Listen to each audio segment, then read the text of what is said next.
For many years before lecturing on World War I would tell my students, this is what happens when you abandon Christian culture and stop thanking and worshiping the true God of the Bible. We have arrived at one of those points in dominion. Holland entitles Chapter 19, Shadow, AD 1916, the Somme. The Somme was one of the great battles of World War I. For many, the unprecedented carnage of World War I was a vindication of Christianity, as I just stated.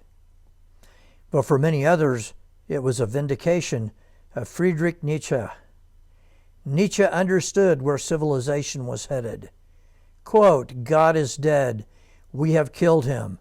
When one gives up the Christian faith, one pulls the right to Christian morality out from under one's feet. End quote.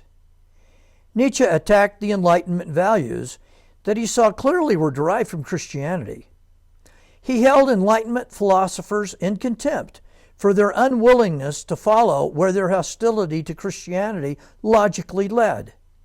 Holland says, quote, Nietzsche, more radically than many a theologian, had penetrated to the heart of everything that was most shocking about the Christian faith. Nietzsche celebrated pre-Christian paganism when men took pleasure in inflicting pain, for knowing that punishment might be festive in the days before mankind became ashamed of its cruelty. Nietzsche was not a happy camper. Holland then turns his attention to the Bolsheviks and Fascists circa 1930. Instead of a tiny little group of radicals, the communists now ruled the largest nation on earth. Regarding Christianity, their policy was simple: destroy it. They established the League of Militant Atheists, whose job was to rid the earth of religion once and forever. They figured it would take about 5 years. But Holland finds irony in the Bolshevik program. Quote, the godlessness of the Soviet Union was less a repudiation of Christianity than a parody of it. Bolshevik atheism was the expression of a new religious faith. End quote. I couldn't agree with Holland more. When atheists comment on my videos, they get angry when I call them a religion, but that's exactly what they are.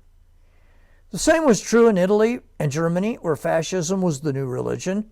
It saw itself as replacing Christianity.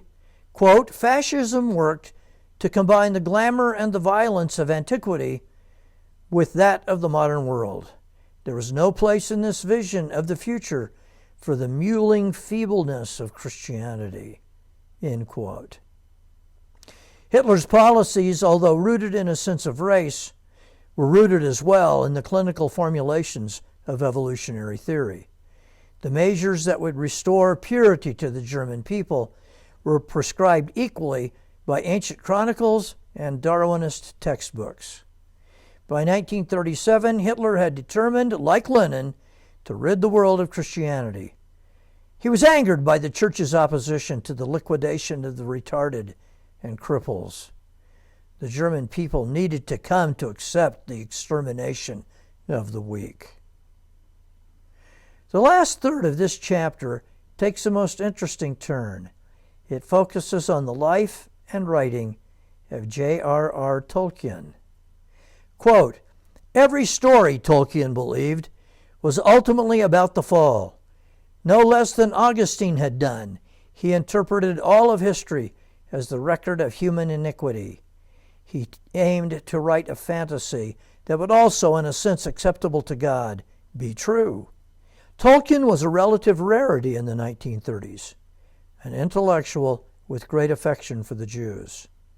Scientists had decided that the Jews were not really a race at all. They were a virus, a bacillus. Holland says, quote, only people affected by the baneful humanism of Christianity could think otherwise, end quote. Tolkien was one of those Christians, and there were many across Europe who identified with the Jews during the greatest crisis in Jewish history. The biggest objection of the Nazis was to the book of Genesis. Universal morality was a fraud perpetrated by the Jews. The Nazis argued, quote, Can we still tolerate our children being obliged to learn that Jews and Negroes, just like Germans or Romans, are descended from Adam and Eve just because a Jewish myth says so? End quote. Holland acknowledges that a number of Christians had been seduced by the social Darwinism of the Nazis. They came to be servants of Hitler's racial ideology, claiming that in aiding the destruction of the Jews, they were servants of Christ. Let me add that there are Christians in every age who abandon their faith and capitulate to the dominant spirit of the age. It is no different today. Shortly after the war ended, Tolkien published the Lord of the Rings trilogy. The major themes were right out of Christian culture. True strength manifested itself not in the exercise of power, but in the willingness to give it up. The fall of Mordor, a central event in the second of the trilogy, came on March 25th, the very day that, according to tradition, Christ entered the womb of the Virgin Mary.